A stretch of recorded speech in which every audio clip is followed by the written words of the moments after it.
Chaque petite ville a ses secrets. Ellie Weston va bientôt découvrir qu'il vaut mieux ne pas les exhumer.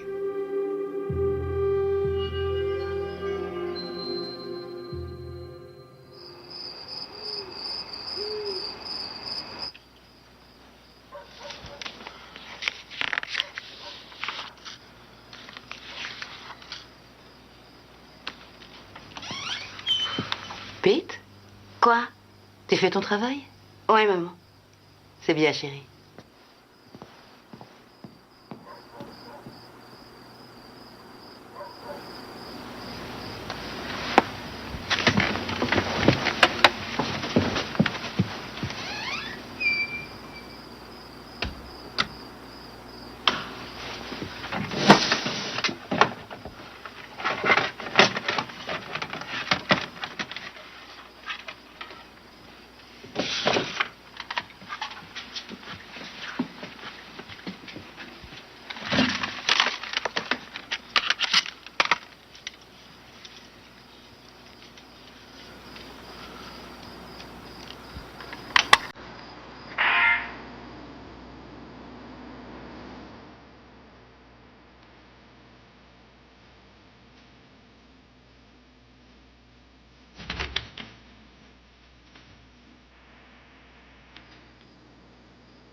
Cette bagnole italienne, tu parles d'une saleté.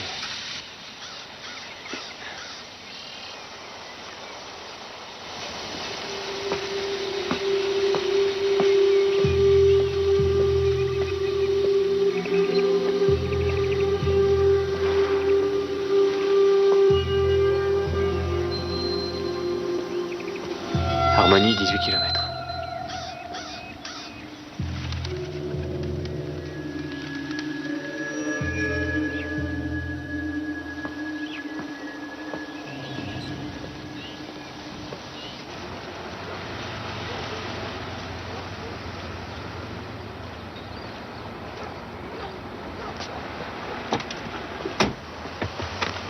Excusez-moi.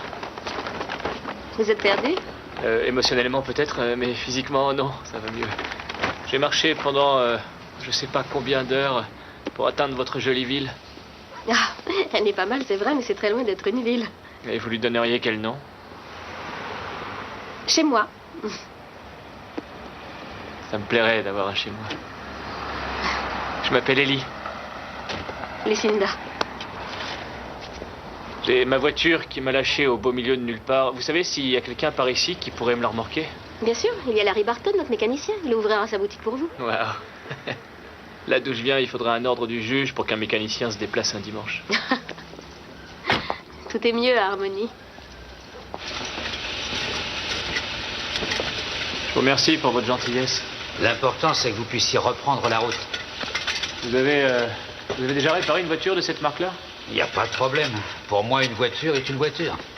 Vous allez reprendre le volant en un rien de temps. Il n'y a aucune urgence. Aucune. En fait, je n'allais nulle part en particulier. Je voulais juste rouler, me poser dans un petit coin sympa. Vous l'avez trouvé? Je vous appellerai chez Madame Finch dès que je saurai le temps que ça va me prendre. Qui est Madame Finch? Elle loue des chambres d'hôtes à Hawk. Elle vous hébergera. Lucinda s'en est occupée.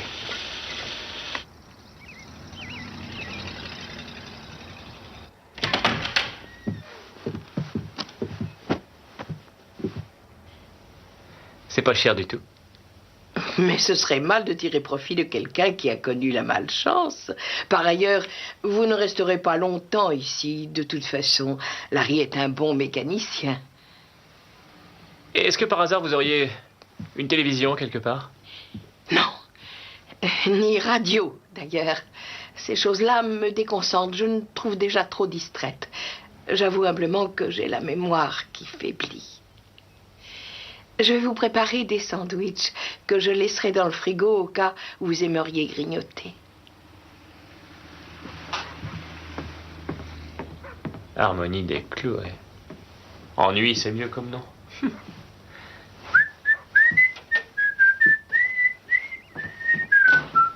Je ne veux pas vous entendre siffler. Pardon, je pensais pas mal faire. Siffler, ça... Ce son... Il déclenche mes migraines. Vous m'obligeriez si vous évitiez de siffler tant que vous serez là. Aucun problème. C'est tellement horrible pour cette malheureuse femme. Je la plains vraiment de tout mon cœur. Sa vie est brisée à présent.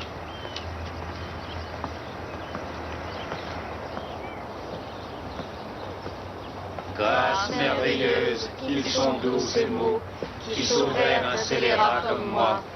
Autrefois j'étais perdu, maintenant je suis retrouvé. J'étais aveugle et maintenant je vois. C'est la grâce qui avait appris à mon cœur l'effroi, et la grâce qui m'a enlevé l'effroi. Quelle est précieuse cette grâce qui m'est apparue, à l'heure où j'ai enfin cru en Dieu.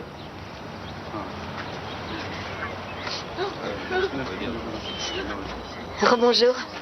Salut. Tout va comme vous voulez? Oui, il faut dire que tout le monde est fantastique. J'avais encore jamais entendu ces paroles récitées au lieu d'être chantées. C'est une de nos traditions. D'habitude, c'est un cantique qui est chanté. Ellie, je voudrais vous présenter mon frère, Tim. Salut.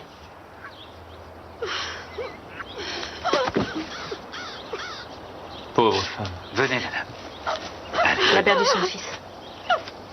Il a fait une grave chute dans l'escalier. C'était un de tes copains? C'était le seul que j'avais dans cette ville de malades. Tim. Tim a quelques difficultés pour retrouver ses repères dans cette petite ville. Mes parents, Tim et moi, on a vécu 8 ans à Chicago. C'était autre chose. Ça ne vous plaisait plus? Au début, c'est vrai qu'on trouvait ça excitant. Une immense ville, de nouveaux amis, une nouvelle école, un nouvel univers pour moi et pour Tim.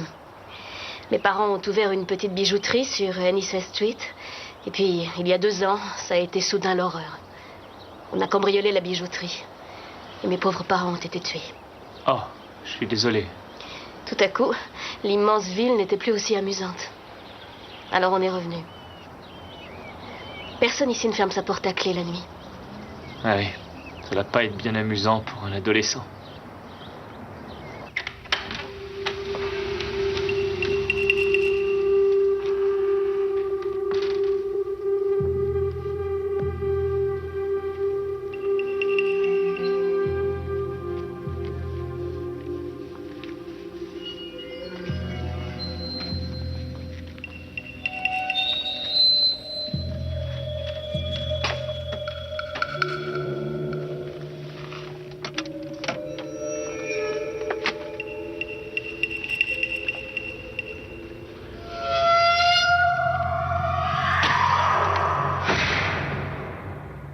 Oh, merci, c'était délicieux.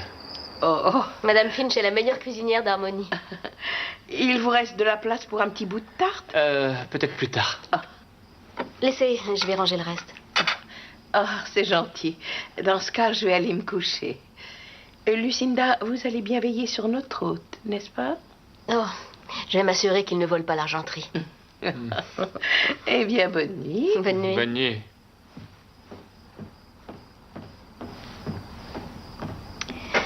Alors, où alliez-vous quand vous êtes tombé en rade? Excellente question.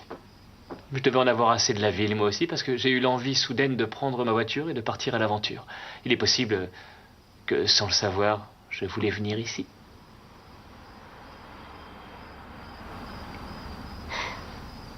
Ce n'est pas si facile de vivre là. Nous sommes heureux, mais il y a un prix à payer. Lucinda, puis-je vous parler, si vous permettez? Je croyais qu'elle dormait. Excusez-moi.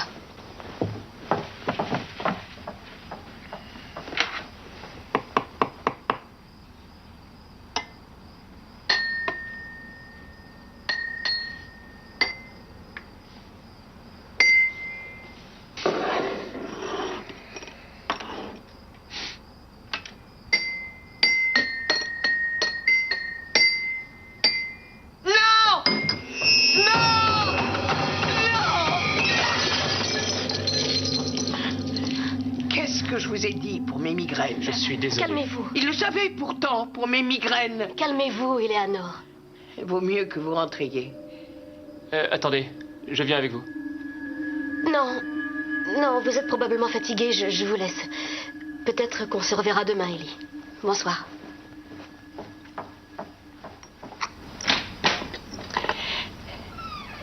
J'aimerais que vous montiez vous coucher.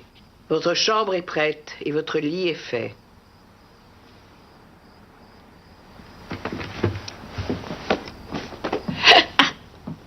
Oh.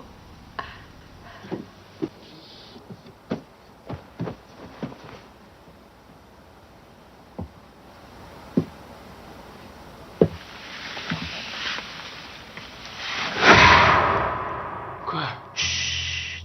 Il faut que vous me sortiez de ce patelin. Pourquoi? Les gens de cette ville sont tous fous. Ils vont nous tuer, vous ainsi que moi.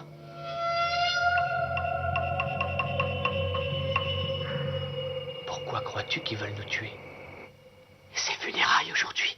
Peter Hartford. J'ai entendu des personnes en parler. Il n'est pas tombé dans l'escalier. Sa mère l'a étranglé. Quoi? Et vous savez pourquoi?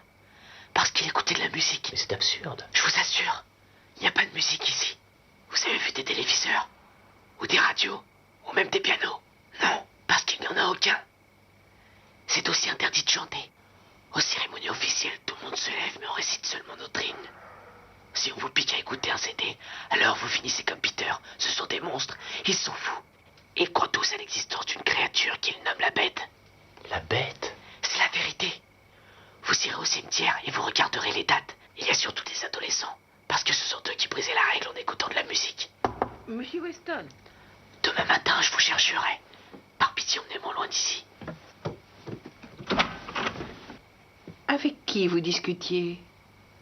Avec personne, je disais mes prières. C'est toujours une excellente chose.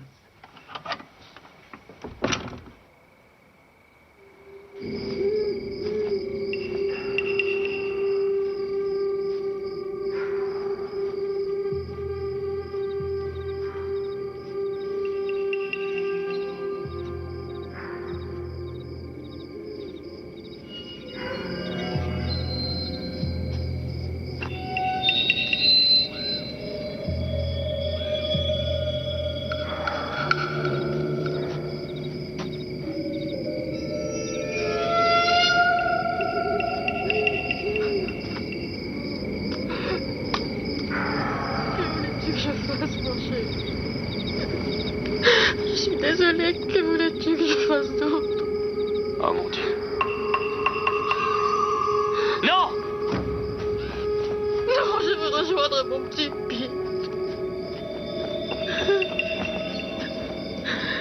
Dites-moi, vous croyez à la bête? La bête? Vous parlez de Satan? Non, la bête. Pete ne voulait pas y croire. Mais la bête serait apparue. Qu'est-ce que je pouvais faire? Je n'avais pas le choix. Oh mon Dieu, et dire qu'il était toute ma vie. Je peux voir le fusil? Je sais que la bête est bien réelle. Si ce n'était pas le cas, pourquoi tout le monde penserait qu'elle existe? Elle serait apparue. S'il vous plaît. Je peux voir le fusil? Oui.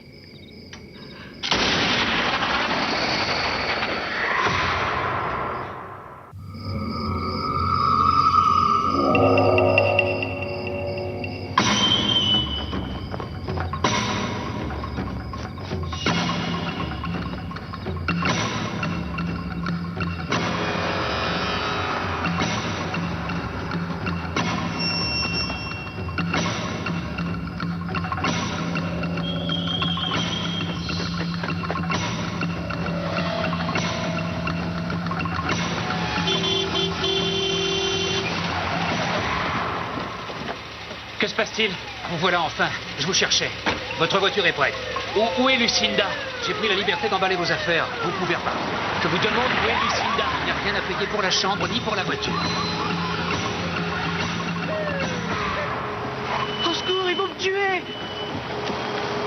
Hé, ça va pas? Vous êtes malade ou quoi? Qu'est-ce qui vous a fait? J'ai trouvé ça sur Tim. Ce CD est à moi. Il vous l'avait volé. Agenouille-toi, Tim. Vous êtes folle? Qu'est-ce que vous faites? C'est le seul moyen. On est contraint et forcé de se protéger ici. La bête ne tolère aucune musique. La bête, mais c'est quoi cette histoire? Je vous l'ai dit, ils sont dingues. Nous parlons de la bête, monsieur. Elle est réveillée par la musique et ensuite elle tue. Et pas seulement les coupables, tout le monde. Tous ceux qui sont sur son chemin.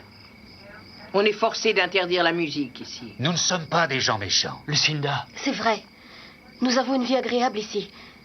Mais je vous l'ai dit, il y a un prix à payer. Je ne peux pas laisser Tim causer la mort de je ne sais combien de personnes. Ce ne serait pas juste. Tim avait été prévenu, monsieur. Nous devons le faire. Oui, c'est la seule façon. Vous l'avez vu? Est-ce que l'un de vous a vu cette chose?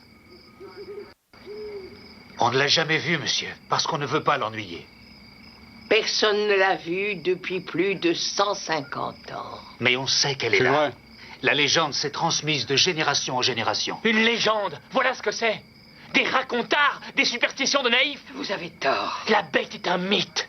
Vous supprimez la musique. Pourquoi? Parce que la musique produit en vous de la joie, de l'excitation, de l'émotion, des désirs sexuels, des sentiments dont vous avez peur.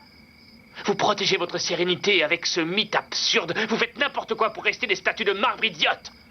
Vous allez jusqu'à tuer vos enfants. Ce n'est pas ça, monsieur. C'est l'impression que ça peut donner, mais c'est loin d'être ça. Agenouille-toi, trésor. Et laisse ta sœur faire son devoir. Nous allons tous être obligés de te tenir. Attrapez-le. Allez-y, qu'on en finisse enfin. Non, il n'y a pas de bête. C'est vous qui êtes la bête, vous tous. Lucinda, regardez-moi, je peux vous le prouver. Amazing Grace. Taisez-vous. Oh, sweet. The sound that saved a wretch like me. Alors, où est la bête? J'ai chanté. Vous m'avez entendu? Où est la bête? Et s'il avait raison? Et si c'était nous, la bête?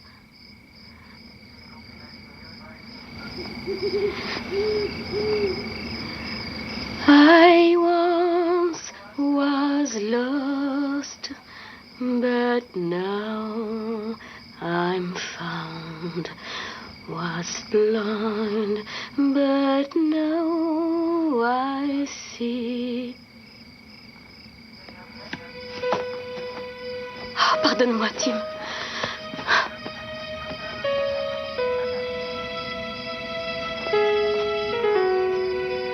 It was grace that taught my heart to fear, and grace my fear released. How precious did that grace appear, then how I first believed. Amazing grace, how sweet the sound that saved a wretch like me.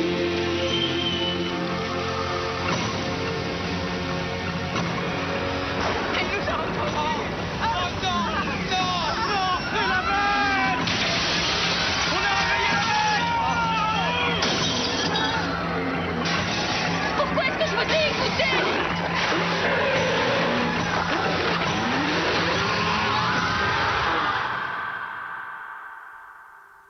Quand vous vous moquerez des superstitions d'autrui, restez bien prudent, parce que derrière chaque légende se cachent des vérités.